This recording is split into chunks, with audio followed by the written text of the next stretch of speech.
สุดสุดเลยบางคนจริงปีทวกาเราเตะฉลีดมาเมื่อ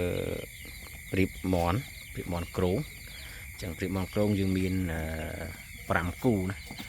มากูจะเราบานกำปงแต่ขาโป้งให้สำหรับกูนี่กูสกลาปีเต็มนี้นี่มากะโลปรำปีคำมากะโลกับปีปรำปีคำกำปงแต่จองเราโปงได้เฮ้ยហើយសម្រាប់សូកូឡានេះហើយនឹងពណ៌សនោះ1គីឡូ4ខាំហើយសម្រាប់គោនេះដែរ1គីឡូចិត្ត1គីឡូកន្លះចិត្ត1គីឡូ5ខាំហើយសម្រាប់កូនវាមួយនេះវិញកើតបាន1ខែកន្លះហើយ1ខែកន្លះថ្លឹងថ្ងៃមុន6ខាំយ៉ាងព្រៀបមន់ក្រងគឺធំបែបហ្នឹងបងប្អូនគឺធំខ្លាំងណាស់ព្រៀបមន់ក្រងបងប្អូនមើលទៅវាស្ទើរតែប៉ិនមន់ហើយបើមន់មេមន់កំមុំធម្មតាអាចនឹងចិត្តប៉ុនគ្នាណាដោយសារវាធំខ្លាំងមែនទែនមួយឈ្មោលមួយ9ខាំបងប្អូនមួយ9ខាំឈ្មោលហើយមួយនេះញីឡើងថ្ងៃមុន77ខាំពណ៌សនេះចឹងព្រៀបមន់ក្រងគឺធំណាស់យើងបងប្អូនអ្នកដែលស្រឡាញ់ព្រៀបអាចសាកល្បងចិញ្ចឹមបានបញ្ជាក់គឺខ្ញុំអត់ទាន់មានព្រៀបដើម្បីវាយចេញទេគឺទើបតែចិញ្ចឹមដែរនៅពេលដែលបានច្រើននឹងបង្កាត់ណាចែកជូនបងប្អូននៅក្នុងការចិញ្ចឹមទុកលំអណាបងប្អូនណាទុកលំអចឹងសប្តាហ៍នេះគឺគេកំពុងតែពេញនិយមចិញ្ចឹមព្រៀបនេះហើយវាក៏មិនសូវជាធូរថ្លៃប៉ុន្មានដែរសម្រាប់ព្រៀបមន់ក្រងដែលមានគីឡូដល់1.9ខាំទៅ1គីឡូ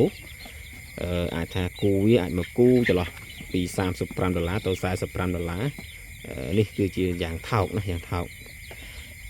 បាទហើយវាស្អាតណាស់ហើយព្រៀបគឺគួរឲ្យស្រឡាញ់វាស្លូតជាពិសេសវាគឺជាសត្វដែលស្មោះមួយនឹងមួយបងប្អូនវាស្មោះគូវាណាវាស្រឡាញ់គូណាគឺគូនឹងហើយវាអត់ចេះ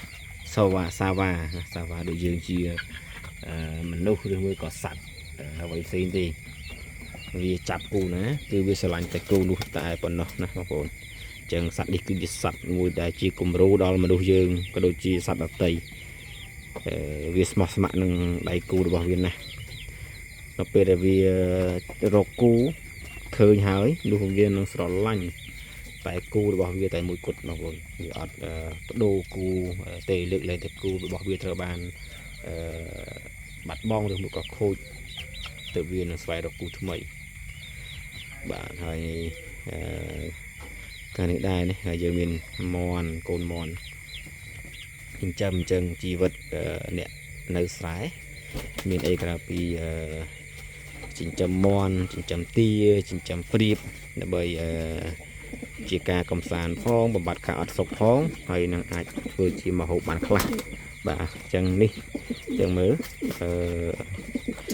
ព្រៀបនេះគឺមិនសូវជាអញ្ចឹងស្មានេះវាកំពុងតែបូលសាសងគ្នាហើយអញ្ចឹងគូសូកូឡាឈរចិត្តគ្នាមួយគូនេះក៏ចិត្តរកសម្បុកដែរកំពុងរកសម្បុកចិត្តរកពោហើយយើងមានមួយគូទៀតណាដែលជាព្រៀបមន់ក្រងដែរហើយវាកំពុងតែក្រាបកូននៅត្រង់បន្ទាប់នេះគឺជាគីឡូធ្ងន់បងប្អូនមួយគូនេះគឺ1គីឡូ9ខាំគូនេះធំមែនទែនបងប្អូនធំមែនទែនអាចនិយាយបានថាចូលចិត្ត2គីឡូមួយគូនេះប៉ុន្តែនៅពេលនេះវាក្រាបពងអាចថានឹងស្រកគីឡូខ្លះហើយអាចថាសល់ត្រឹម1គីឡូ7ទៅ1គីឡូ8ហើយខាងនេះដែរយើងមានចិញ្ចឹមកូនមន់ដូចគ្នាណានេះគឺមានកូនមន់ស្រែរបស់យើងហើយនឹងកូនមន់ក្រិចបងប្អូនតែគេនិយមហៅថាមន់ពង100នេះអញ្ចឹងក្នុងនេះមាន30កូនមន់មានមន់ពង100ឬមួយក៏ហៅមន់ក្រិចហ្នឹង ហើយនឹងមន់ស្រែរបស់យើងដែលវាមានអាយុដូចជាមួយសប្តាហ៍ហើយចឹងកូនមន់នេះខ្ញុំឲ្យស៊ីចំណីកូនមន់ហើយនឹងជាមួយចុងកហើយដល់មានបាយតិចតួចបងប្អូនឃើញបាយយើងដាក់ឲ្យវាហូបលេងនៅពេលយប់ឡើងហើយយើងដាក់អំពូលកម្ដៅដើម្បីកុំឲ្យវាត្រជាក់ធ្វើឲ្យវាកើតជំងឺផ្ដាសាយអាចនឹងវាសំកុកហើយនេះក៏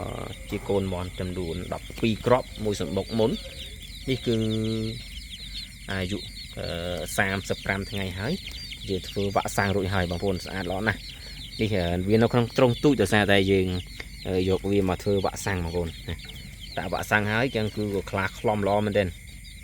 ខ្លាល្អមែនទែនអាចថាសប្តាហ៍ក្រោយយើងចាក់វ៉ាក់សាំងរំលឹកទៀតយើងលែងវាបានហើយចឹងនេះ12កូននេះវ៉ាក់សាំងរួចរាល់ហើយនៅតែរំលឹកម្ដងទៀតគឺយើងនឹងលែងវាហើយយើងលែងវាហើយសម្រាប់នេះយើងលែងនេះវាធំជាងវាធំលឿនពេកណាសម្បុកជាមួយនឹងគ្នាមួយនេះដែរប៉ុន្តែវាហាក់បីដូចជាធំជាងគេចំនួន4ណាធំជាងគេចំនួន4អញ្ចឹងយើងក៏សម្រេចចិត្តលែងវាចាក់វ៉ាក់សាំងហើយយើងលែងវាដើម្បីកុំឲ្យវាខាំកុំឲ្យវាចឹកច្រឡំកុំឲ្យវាចឹកមន់ដែលតូចហើយសម្រាប់មន់3នៅលើនេះគឺសម្បុកមុនបងប្អូនទាំងអស់មាន5ប៉ុន្តែ2ទៀតគឺដេកនៅកន្លែងផ្សេងអញ្ចឹង3នេះគឺដេកនៅកន្លែងនេះហើយត្រង់នេះ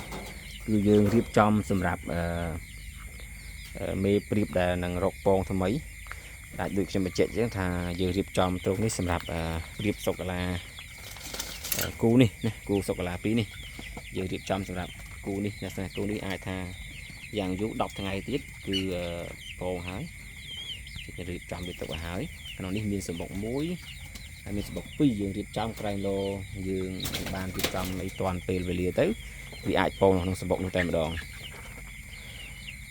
ហើយបងប្អូនយើងអ្នកស្រែយើងជីវិតបែបនេះយើងសប្បាយបងប្អូនណាយើងសប្បាយណាស់មានអីសប្បាយជាងយើងចិញ្ចឹមសត្វបានរកទាំងចំណូលឲ្យគ្រួសារបានជាម្ហូបអាហារក៏ដូចជាយើងសប្បាយចិត្តដូចខ្ញុំជាក់ស្ដែងចេញពីធ្វើការគ្មានអ្វីក្រៅពីជួយការងារគ្រួសាររួចយើងក៏មកមើលព្រៀបដើម្បីជាការកំសាន្តដាក់ចំណីព្រៀបអង្គុយមើលព្រៀបជីចំណីវាជាក្តីសុខរបស់ខ្ញុំផ្ទាល់ណាប៉ុន្តែសម្រាប់បងប្អូនអាចថាមិនដូចខ្ញុំគេក៏អាចថាបានពួកមនុស្សយើងម្នាក់មានក្តីសុខខុសគ្នាការស្រឡាញ់និងចូលចិត្តខុសគ្នាខ្ញុំស្រឡាញ់ការបែបចិញ្ចឹម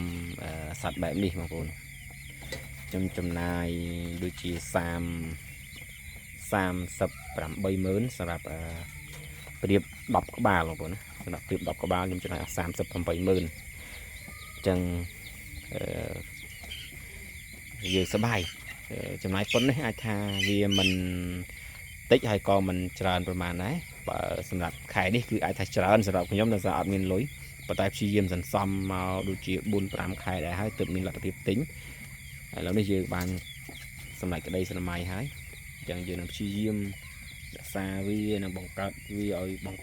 មានកូនកាន់តែច្រើនកាន់តែស្អាតឲ្យបានគ្រប់ពណ៌អូខេអរគុណច្រើនបងប្អូនអរគ្នាអរគុណសម្រាប់ការទស្សនាវីដេអូពីដើមរហូតដល់ចប់